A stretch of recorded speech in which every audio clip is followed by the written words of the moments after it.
Rajkot crime બ્રાન્ચની મોટી સફળતા ગરફોડ ચોરીના 5 ગુનાઓનો ભેદ ઉકેલી કઢાયો છે। ગાંધીગ્રામ અને પ્રદ્યુમનનગર વિસ્તારમાં ચોરી કરતી ટોળકી ઝડપાઈ છે। જામનગર રોડ પરથી 2 રીઢા ચોરની પણ ધરપકડ કરી લેવામાં આવી છે। રૂપિયા 20 લાખથી વધુના સોના ચાંદીના દાગીના અને રોકડ રિકવર કરાઈ છે। 101 ગ્રામ સોનું, 1 કિલોથી વધુ ચાંદી અને રૂપિયા 4 લાખ રોકડા મળી આવ્યા છે। આરોપી સુનિલ ઉર્ફે આર્યન શિયાળનો ગુનાહિત ઇતિહાસ પણ સામે આવ્યો છે। બંધ મકાનોને નિશાન બનાવતી ચોર ટોળકીનો પર્દાફાશ થયો છે।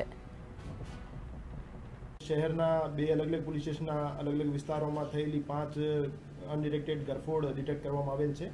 એમાંથી 3 જે ગરફોડ છે એ ગાંધીગ્રામ પોલીસ સ્ટેશનમાં દાખલ થયેલી છે અને 2 ગરફોડ છે એ પ્રદ્યુમનગર પોલીસ સ્ટેશનમાં દાખલ થયેલી છે। એ 2 રીઢા ગુનેગાર જે છે એ 5 રહેણાંક મકાનોમાં ઘૂસી એમાં ગરફોડ ચોરીને અંજામ આપ્યો હતો।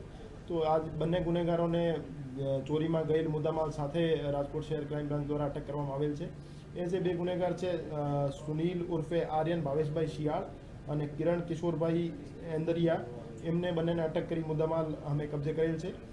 સુનિલ ઉર્ફે આર્યનના વિરુદ્ધ 9 ગુના દાખલ થયેલા છે, જેમાં લૂંટ, ચોરી, ગરફોડ, મારામારી અને સ્નેચિંગના ગુના છે અને ટોટલ એમની પાસેથી 101 ગ્રામ સોનું, 1 કિલો જેવી ચાંદી અને 4,11,000 જેવા રોકડ એમની પાસેથી બરામદ કરવામાં આવેલ છે અને આગળ એમને લોકલ પોલીસ સ્ટેશનમાં હેન્ડઓવર કરી આગળની કાર્યવાહી માટે સોંપી